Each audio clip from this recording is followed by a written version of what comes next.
ओ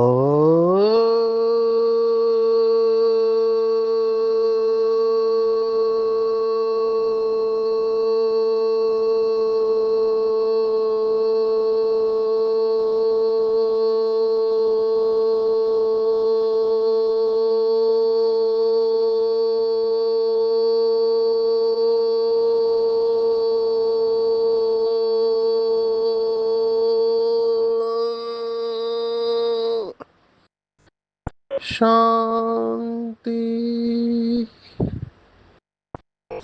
आज 4 जुलाई 2025 भारत में शुक्रवार है। Today is 4th July 2025 and it's Friday in Bharat. आज की मुरली का जादुई रहस्य स्वयं को प्रेरणा देने के लिए magical secrets of today's Murli for motivating the self. आज की पूरी मुरली सेवा के ऊपर है और बाबा चाहता है कि बच्चे बंधन मुक्त बन के सेवा करें। बंधन और मुक्ति, ये दो शब्दों के ऊपर हम पूरी मुरली को देखने वाले हैं। मनुष्य आत्मा ड्रामा प्लान अनुसार वर्तमान समय बंधन में है और आज तो बाबा ने एब्सोल्यूट सेंटेंस कहा हुआ है। एब्सोल्यूट माना 100%। बाबा ने दो बातें कही है। योग का अर्थ एक भी मनुष्य नहीं जानते हैं, जबकि योग के ऊपर इतनी सारी किताबें लिखी हुई है। योगाचार्य है दुनिया में। तो योग का अर्थ एक भी मनुष्य नहीं जानते। दूसरी एब्सोल्यूट बात, आजकल तो सबकी दृष्टि क्रिमिनल हो गई है। तो ये दृष्टि क्रिमिनल हो जाना, ये बंधन है। और योग का अर्थ न समझना, ये भी एक प्रकार से बंधन कह सकते हैं, क्योंकि सर्वव्यापी की बात आ गई। तो हम इसके गहराई में जाएंगे बंधन और मुक्ति के ऊपर। बाबा ने आज सेवा के बारे में कुमारियों को कहा है। वैसे तो सभी बच्चों के लिए है, विशेष कुमारियों के लिए, कि कुमारियां बहुत सेवा कर सकती हैं। उनको बंधन मुक्त होने के लिए अपने माँ बाप को समझाना है कि पढ़ाई करके कितना कमाएगी, पाई पैसे की नौकरी, यहाँ पे तो महारानी बनेगी। अभी ऐसे किया भी है बहुत कुमारियों ने। बेसिकली बाबा का भाव ये है कि संगम युग जो सबसे वैल्यूएबल है, पत्थरनाथ से पारसनाथ, ये भी नया शब्द है। जैसे कुछ दिन पहले बाबा ने नया शब्द बताया था कि कलयुग को रावण का गोल्डन एज कहेंगे। तो रावण का भी गोल्डन एज होता है और सतयुग है राम का गोल्डन एज। ऐसे पारसनाथ के अपोजिट पत्थरनाथ, ये दोनों शब्द बहुत अच्छे हैं, गिरते ही जाते हैं। और भक्ति के बारे में भी बाबा हमेशा कहता रहता है, भक्ति मार्ग चलना ही है, खेल ही बना हुआ है 3 शब्दों के ऊपर। कल 3 अक्षर की महिमा आई थी, तो त्रिमूर्ति बाप के 3 शब्द बहुत सारे हैं जिसके ऊपर हम अभ्यास कर सकते हैं या करते भी है बाबा के बच्चे। वो 3 शब्द आज बाबा ने याद किया, ज्ञान भक्ति और वैराग्य। तो भक्ति तो चलना ही है। भक्ति के बगैर परमात्मा की प्राप्ति कैसे हुई? सबसे पुराने भक्त तो बाबा के बच्चे ही है। हमने ही सभी शास्त्र बनाए हैं, पढ़े हैं और बहुत भक्ति की है। मुझे तो ये स्पष्ट अनुभव होता है कि हम बहुत भटके हैं भक्ति में परमात्मा को पाने के लिए। अभी वो हमको मिला है, तो अपना वायदा याद करना चाहिए कि मैंने भक्ति मार्ग में कितना वायदा किया था बाबा से कि बाबा आप जब आएंगे हम आपके ऊपर बलिहार जाएंगे। अभी वो वायदा निभा रहे हैं कि स्मृति वापस आ गई, स्पष्ट स्मृति वापस आ गई कि हमने भगवान को ढूंढने के लिए कितनी तीर्थ यात्राएं की, कितने उपवास किए हैं, कितने गुरु किए होंगे, कहाँ कहाँ नहीं गए हैं, भटक रहे थे। अभी हमारा भटकना बंद हो गया। केवल भगवान ही नहीं मिला, भगवान के साथ सर्वोच्च प्राप्ति हो गई, इतनी प्राप्ति हो गई कि पूरे कल्प में हीरो एक्टर बन गए, विश्व में सर्वश्रेष्ठ आत्माएं बन गए हम। तो कितना नशा और खुशी होनी चाहिए। पर इस सब का आधार है, आज बाबा ने कहा सारा मदार मुरली के ऊपर है। तो मुरली सुनाने के लिए किसी के ऊपर डिपेंडेंट नहीं होना चाहिए।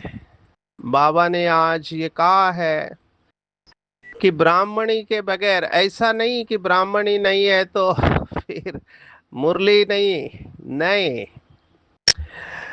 बाबा ने आज देखो कहा कई तो ब्राह्मणी बिगर जैसे अंधे लूले हो जाते हैं, ब्राह्मणी निकल आई तो सेंटर में जाना छोड़ देंगे।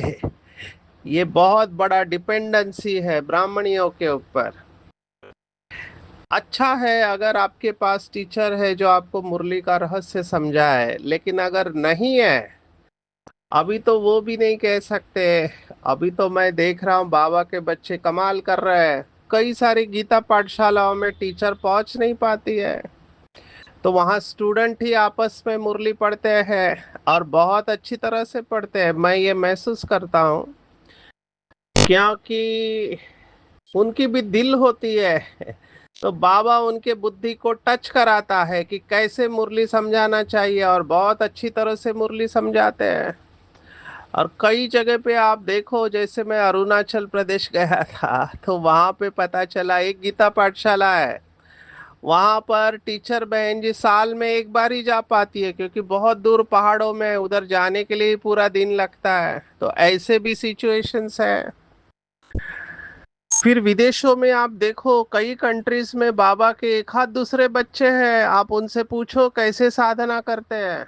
ये तो सोशल मीडिया का कमाल है कि हम दुनिया के किसी भी कोने में रहते हुए मुरली का राज रहस्य सुन सकते हैं। तो थैंक्स टू दिस डिवाइसेस, या जो आज हमको सुविधा मिल रही है मुरली की। लेकिन अगर ये बंद भी हो जाए आगे चल के, हमको नहीं पता आगे क्या होने वाला है, लेकिन जो दिखाई दे रहा है अगर बंद भी हो जाए तो हमको निश्चय पक्का रखना है, डरना नहीं है। बाबा उसकी तैयारी करा रहा है हमसे, मुझे ऐसे लग रहा है। क्यों? क्योंकि जब ब्रह्मा बाबा थे, मम्मा थी, तो सभी उनके ऊपर डिपेंडेंट हो गए थे, क्योंकि आकर्षणीय ऐसी थी उनके अंदर तपस्या की, पवित्रता की। बाबा आज यही कह रहा है कि लूले लंगले नहीं होना चाहिए, माना किसी को भी अपना सहारा नहीं बनाना चाहिए, क्योंकि सहारा गया तो आप गिर जाएंगे। जैसे आज की मुरली में कहा, सेंटर में आना छोड़ देंगे, कहते हैं ये क्या हमको मुरली सुनाएंगे ये भाई या बहन, हमको तो उनकी मुरली का ही मजा आता है। ऐसे नहीं है, इसको बहुत अच्छी तरह से समझना चाहिए। हमको कनेक्शन बाबा के साथ रखना है। तो मुरली तो बाबा की होती है ना, किसी देहदारी की मुरली थोड़ी होती है। वो तो देहदारी अपनी बुद्धि के आधार पर मुरली का स्पष्टीकरण समझाता है, वो भी एक कला है। वो ड्रामा में उस आत्मा का पार्ट कहो या बाबा का उस आत्मा को जो भी सपोर्ट कहो, वो है। लेकिन हैविंग सेड दिस, जहाँ संभव है वहां जरूर इन आत्माओं का सहयोग लेना चाहिए। पर मैं हमेशा सहयोग और सहारे में फर्क करता हूँ। सहयोग अलग है, सहारा अलग है। सहयोग तो लेना ही पड़ेगा क्योंकि आप इस दुनिया में अकेले नहीं हैं। हमेशा आपसे सीनियर होंगे, आपसे वरिष्ठ होंगे और आपसे कनिष्ठ या जूनियर होंगे। तो हमको सहयोग तो लेना है, जिसको हम अंग्रेजी में कहते हैं लर्निंग एटीट्यूड। हर एक से सीखना है। मुझे तो वंडर लगता है, कई लोग ऐसी पुरुषार्थ करते हैं, मधुबन की भी मुरली सुनेंगे, दिल्ली की भी मुरली सुनेंगे, और कोई मुरली सुना रहा है वो भी सुनेंगे, खुद भी पढ़ेंगे। कितना लगन होगा सोचो। और इसके लिए समय निकालना, ये भी बहुत, मैं तो कहूंगा, सात्विक बुद्धि का लक्षण है। क्योंकि जब बुद्धि सात्विक होती है तभी ये सब हो सकता है। आप 4 बार मुरली सुन रहे हो किसी से, तो ये बहुत अच्छा लक्षण है। मुरली से प्यार माना मुरलीधर से प्यार। कहानी के साथ कनेक्ट करेंगे, ये तो पहले भी सुना है लेकिन वर्थ रिपीटिंग। बाबा से सब पार्टियां मिलने आती थी, टीचर बहन पार्टी लेके गई थी मिलने के लिए। अभी उस समय आप समझ सकते, ब्रेक जर्नी थी, ट्रेन फिर बस। तो सुबह आए थे लेकिन शाम को बाबा से मिलने, तो बाबा से बात करने लगी, बाबा आपसे बहुत प्यार है, आप तो ये हो वो हो। बाबा ने सब सुन लिया और बाबा ने एक ही प्रश्न पूछा, जानी जाननहार बाबा है। बाबा ने एक ही पूछा, अच्छा बच्ची आज की मुरली पढ़ी? जबकि बाबा को पता था नहीं पढ़ा। तब उस निमित्त आत्मा ने कहा कि बाबा आज दूर से आए थे, जर्नी थी इसलिए रेस्ट किया, मुरली नहीं पढ़ा। तब बाबा ने कहा, बच्चे जिसका मुरली से प्यार उसी का मुरलीधर से प्यार है। बाबा का प्यार माना और क्या है? एक है योग में हम बाबा का प्यार अनुभव करते हैं जब बॉडी से डिटैच हो जाते हैं। उसके लिए तो बहुत कड़ी साधना है, शरीर से डिटैच होना। वो नहीं होता है सबसे, क्योंकि अटैच है कहीं ना कहीं। शरीर खींचता है अपना या दूसरों का।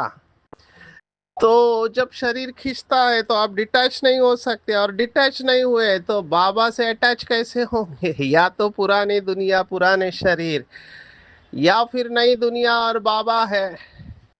तो बाबा से डायरेक्ट प्यार का अनुभव करना, उसके लिए योग चाहिए। लेकिन सेकंड मैं समझूंगा, मुरली ही बाबा का प्यार है। मुझे ये स्पष्ट अनुभव होता है, मुरली ही बाबा का प्यार है। आप बार बार मुरली पढ़ते रहना और फिर देखना आपकी अवस्था कितनी सुंदर होती है। लेकिन वो मैकेनिकल नहीं होना चाहिए, माना मशीन की तरह नहीं पढ़ना चाहिए। हर एक शब्द को फील करना चाहिए, महसूस करना चाहिए। अभी हमने ये नहीं सीखा तो हम दूसरों को आप समान कैसे बनाएंगे? आज तो देखो बाबा ने क्या कहा सेवा के लिए। बाबा ने कहा सेवा का मौका मिलता है तो छुट्टी लेकर सेवा करना चाहिए। स्पष्ट श्रीमत है, सर्विस के लिए छुट्टी ले लेनी चाहिए। जहां भी सर्विस के लिए बुलावा आए वहां पर छुट्टी लेकर चले जाना चाहिए। अब ये सेवा कौन कर सकते हैं? तो जो बंधन मुक्त बच्चे हैं वह ऐसी सर्विस कर सकते हैं। उस गवर्नमेंट से तो इस गवर्नमेंट की कमाई बहुत ऊंची है। अभी मैंने देखा है जिनका लक्ष्य होता है सेवा करने का, उनका बंधन भी समाप्त हो जाता है। कई बाबा के बच्चे मैं देखता हूँ, उनको ऐसे जॉब मिला हुआ है मार्केटिंग का, सेल्स का, कि वो होते बाबा की सेवा पर है लेकिन बाबा की सेवा पर है, पर लौकिक सेवा भी चलते रहती है। ये बहुत भाग्य का बात है कि आप लौकिक के साथ अलौकिक सेवा भी करने के लिए आपको समय मिल रहा है। सचमुच में इनको भाग्यवान ही कहेंगे। दूसरे जो समझते हैं बंधन है, तो मैं उनको कहूंगा उसके लिए तरीका है कि जिस सेवा के फील्ड में आप हो, जहां पर भी गवर्नमेंट या प्राइवेट जॉब हो आपका, या आपका बिजनेस भी है, तो यही समझना चाहिए कि मैं वहां पर भी बाबा के सेवा पर हूँ। ये कंपनी बाबा की है, जॉब बाबा का है, बिजनेस बाबा का है, मैं बाबा की सेवा पर हूँ। तो सेवा का सब्जेक्ट तो अभी बहुत स्पष्ट है कि जो भी आप कर रहे हैं ये सब बाबा की सेवा है। मैं तो इस लक्ष्य से चलता हूँ कि मेरा चलना फिरना, खाना पीना, उठना बैठना, बातें करना, ये सब बाबा की सेवा है। प्रोवाइडेड आप सोल कॉन्शियस और गॉड कॉन्शियस होके ये सब करते हैं तो माना आत्मा अभिमानी, देही अभिमानी और परमात्मा अभिमानी होकर आप चलते हो, करण करावन और बाबा को याद करते हो, और निमित्त बनकर आप जो भी करते हो वो सब बाबा की सेवा है। पर वो भाव होना चाहिए, उसके लिए अलग अलग अभ्यास है, समान है, आप लेकर चल सकते हैं। मैं तो बहुत आनंद लेता हूँ इस बात का कि अभी कुछ दिन पहले आया था कांटे और फूल, तो भगवान के बगीचे का खुशबूदार फूल हूँ, जहाँ जाता हूँ रूहानियत की खुशबू फैलाता हूँ। कभी मैं संकल्प लेता हूँ कि मैं खुशी का देवता हूँ, जहां जाऊंगा वहां खुशियां फैलाऊंगा। कभी पवित्रता का अवतार हूँ, पवित्रता के प्रकंपन फैलाऊंगा। बस तो मुझे ऐसे महसूस होता है कि हर क्षण मैं विश्व की स्टेज पर हूँ, पूरा विश्व मुझे देख रहा है। ये मेरा अभ्यास है बहुत काल का, मेरे आंखों के सामने ही लिखा हुआ है। जहां मैं बैठकर मुंबई में जब होता हूँ, मुरली रहस्य रिकॉर्ड करता हूँ, मेरे आंखों के सामने वर्ल्ड का मैप है। वो पूरे कंट्रीज को मैं देखता रहता हूँ, और नीचे लिखा हुआ है कि विश्व मेरा परिवार है। मैं विश्व की स्टेज पर हूँ, और एक स्थान पर होते हुए पूरे विश्व को मैं सकाश दे रहा हूँ। नजर घुमा रहा हूँ मैं कंट्री के ऊपर, तो मैं देखता हूँ सबसे बड़ी कंट्री कौन सी है, तो मुझे रशिया सबसे बड़ा दिखाई देता है। रशिया के बाद कनाडा एक बहुत बड़ा कंट्री है, कनाडा, जो अमेरिका के ऊपर है। उसके बाद जो बड़ी कंट्री है वो है चाइना, यूनाइटेड स्टेट्स और कजाकिस्तान, जो पहले रशिया का हिस्सा था, वो भी बड़ा है। भारत आता है, ऑस्ट्रेलिया आता है, साउथ अमेरिका में ब्राजील, ये सब बड़े देश है। ऊपर अगर अंटार्कटिका की तरफ जाओ तो ग्रीनलैंड, ये डेनमार्क का हिस्सा है, ये भी बहुत बड़ा है। तो बड़े देश तुरंत दिखाई देते हैं, बाकी तो छोटे छोटे देश कई सारे हैं। तो ये विश्व को मैं सकाश देते रहता हूँ, मेरे आंखों के सामने होता है, बेहद में रहता हूँ, तो बहुत खुशी होती है। तो बेसिकली कहने का भाव है, ये कभी नहीं सोचना चाहिए कि मैं बंधन में हूँ, बंधन में हूँ। ये थॉट ही बंधन क्रिएट करता है। देखो भक्ति मार्ग में भी ये कहते हैं गुरु लोग कि भाई मैं बंधन में हूँ, ये बंधन उत्पन्न करेगा। मैं बंधन मुक्त हूँ तो आप मुक्त हो जाएंगे। It's a state of mind, ये मन की अवस्था है। मन की अवस्था के ऊपर काम करो, पूरा खेल मन के ऊपर है। इसलिए शायद वो कहते हैं मन के हारे हार, मन के जीते जीत। तो मन से महसूस करना है कि कोई भले मुझे 20 तालों के अंदर बंद करके रखे, लेकिन मेरा मन अगर फ्री है तो मैं फ्री हूँ। देखो लौकिक में आपको इंटरेस्टिंग बात सुनाते हैं कि महाराष्ट्र में एक संत होके गए। अभी वो बिना कपड़े के घूमते थे, तो लोगों ने तो उनको पागल समझा। जैसे रामकृष्ण परमहंस जी, वो उच्च कोटि के योगी थे, पर उनको भी दक्षिणेश्वर का पागल पुजारी कहते थे, क्योंकि करते भी ऐसे ही थे। दूध जो लाया था माँ के लिए, वो अपने ऊपर डाल देते थे। ऐसी बहुत सारी बातें होती थी, उसका राज तो भगवान ही जाने।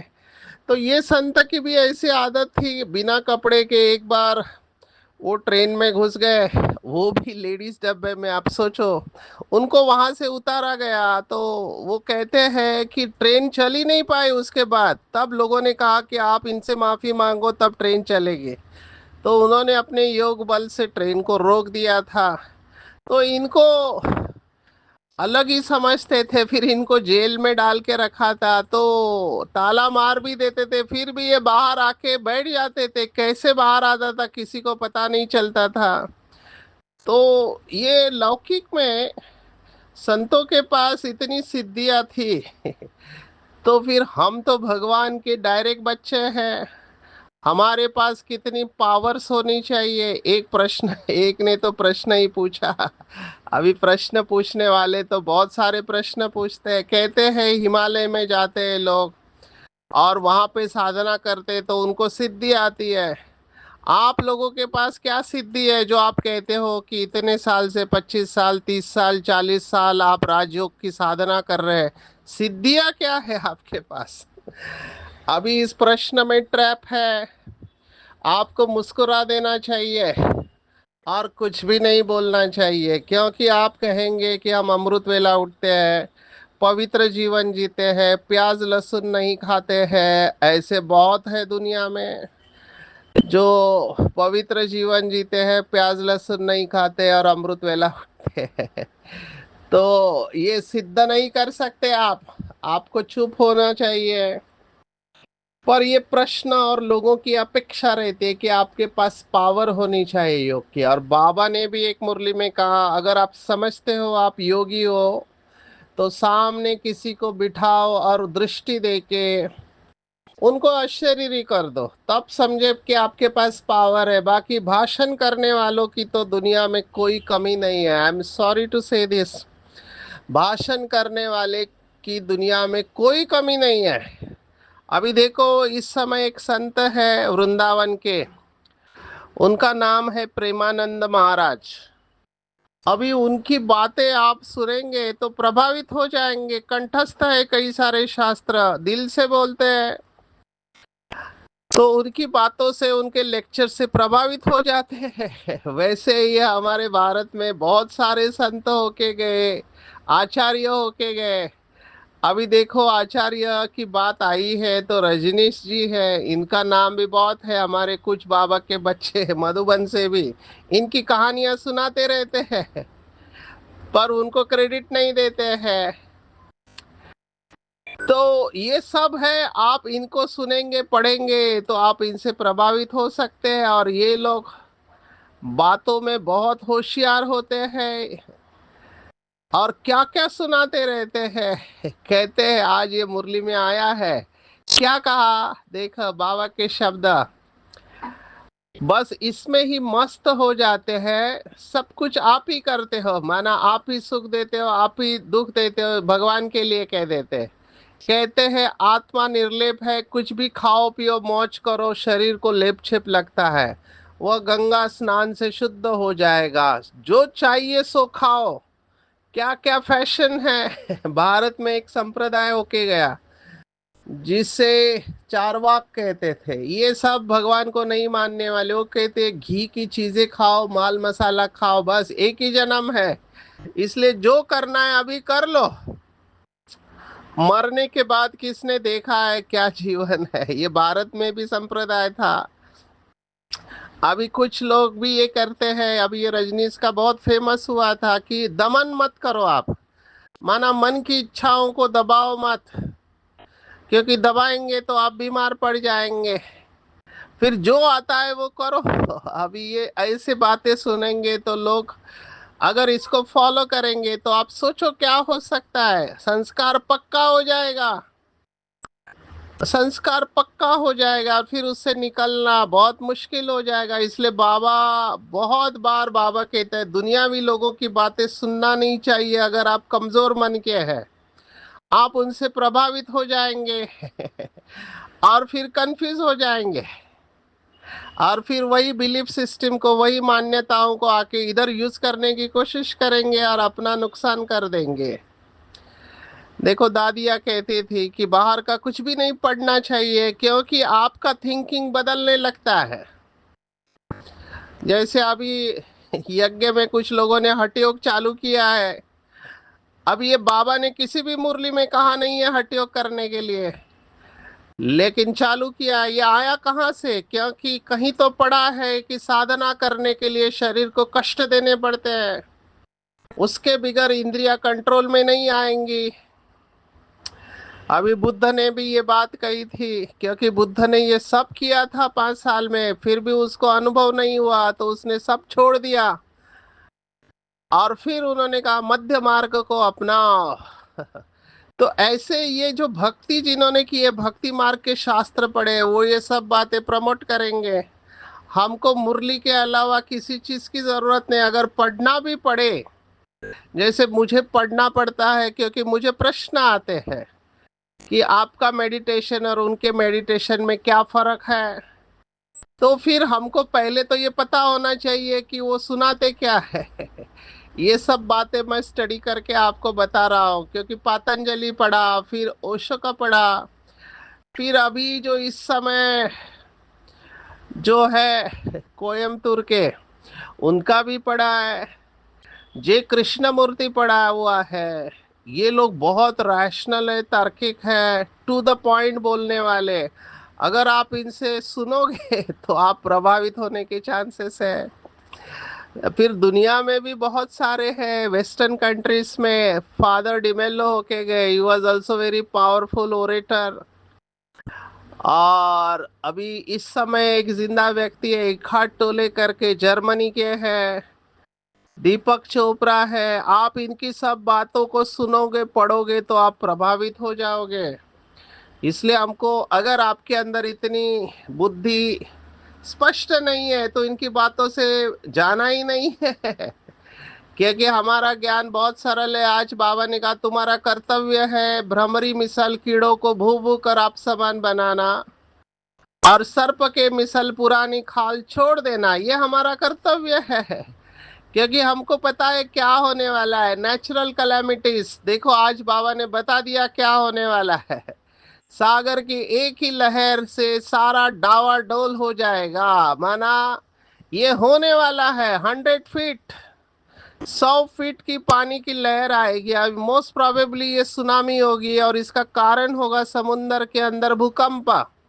तो समुन्दर के किनारे वाले शहर, जो अभी साइंस कह रहा है, साइंस भी कह रहा है समुन्दर के नजदीक वाले जितने भी है वो सब पानी में जाएंगे। तो मुंबई है, कराची है, या कैलिफोर्निया है। तो आप देखो, तो हमको अलर्ट रहना चाहिए, दुनियावी बातों में नहीं जाना चाहिए। वो सब बातें जिससे हमारी बुद्धि शिव बाबा के ऊपर एकाग्र होगी, वहां तक जाना चाहिए। वो सब बातें आपको मोटिवेट कर सकती है, नहीं तो फिर आप बंधन में चले जाओगे। मैं पत्थरनाथ और पारसनाथ के ऊपर 2 लाइन सुनाऊंगा। पत्थर, बाबा पत्थर बुद्धि और पारस बुद्धि कहते थे। आज का पत्थरनाथ और पारसनाथ। पत्थर माना पतितपन के थर, थर माना लेयर, बुद्धि के ऊपर लेयर चढ़ी हुए है पतितपन के, इसके उसको पत्थर कहते हैं। और पारस माना जिन आत्माओं ने परमात्मा का रस पा लिया तो वो लेयर निकलने लगते हैं। और बुद्धि पारस माना स्वच्छ पवित्र हो जाती है। ईर्षा वगैरह की आदत छोड़ देनी है। ईर्षा भी बहुत बड़ा विघ्न है यज्ञ में। ईर्षा के कारण पढ़ाई नहीं छोड़ रही है, छोड़नी है। मैंने तो बहुत लोगों में देखा, ईर्षा है, किसी का अच्छा होता है तो इनको सहन नहीं होता है, फिर उनकी टीका करेंगे, उनकी बदनामी करेंगे। कई लोग तो युक्ति से ये काम करते, बेचारे समझते नहीं कि कर्मों की गति गुह्य है। बंधनों से मुक्त होने के ऊपर वरदान भी है।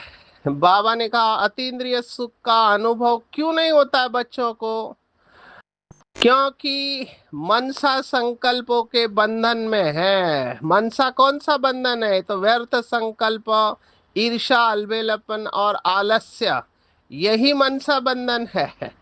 और जो आत्मा ऐसे अभिमान के वश होती है, वो दूसरों का ही दोष सोचती है, उनकी महसूसता की शक्ति समाप्त हो जाती है। अभी एग्जैक्टली ऐसी आत्मा हमने देखी, हमेशा टीका करने वाले, दूसरों की गलती निकालने वाले। तो ये सूक्ष्म बंधन से भी बाबा ने मुक्त होने को कहा, तभी मुक्तिदाता बन सकेंगे और वो खुशियों की खान से संपन्न रहेंगे। दुख की लहर भी ऐसी आत्माओं के पास आ नहीं सकती। संकल्पों की शक्ति के ऊपर अव्यक्त इशारे हैं। आज बहुत गहरी बात कही है, समय कम पड़ेगा, शॉर्ट में सुना रहे हैं। जो भी हम संकल्प करते हैं वो फलीभूत तभी होते हैं जब वो बीज रूप बाप के साथ कनेक्ट होते हैं। तो जब भी श्रेष्ठ संकल्प करें, बाबा के साथ कनेक्ट होके, कंबाइंड होके करेंगे तो सहज ही स्वतः ही वृद्धि हो जाएगी या फल जमा हो जाएगा। तो संकल्प श्रेष्ठ करते उस समय बाबा के साथ कंबाइंड होके करना है। आज के पूरी मुरली में टेको डिपेंडेंट नहीं बनना है, मुरली सुनाना आना चाहिए। कोई भी देहदारी के ऊपर, व्यक्ति और वस्तु के ऊपर डिपेंडेंट नहीं होना है। अंदर में जो ईर्ष्या की आदत है उसे छोड़ देना है, प्यार से चलना है। भ्रमरी मिसल भू भू करना है और सर्प के मिसल खाल छोड़ने का अभ्यास छोड़ना करना है। अतीन्द्रिय सुख में झूलना है। तो व्यर्थ संकल्प, ईर्ष्या, अलबेलापन, आलस्य के बंधनों को मुक्त करना है। किसी को दोष नहीं देना है। महसूसता की शक्ति से स्वयं को बंधन मुक्त करना है, तभी हम मुक्तिदाता बन सकेंगे। खुशियों के खान से संपन्न रहना है। और जो भी श्रेष्ठ संकल्प करते हैं वो बीज रूप बाप के साथ कंबाइन होके करेंगे तो फलीभूत हो जाएंगे। अच्छा, ओम शांति।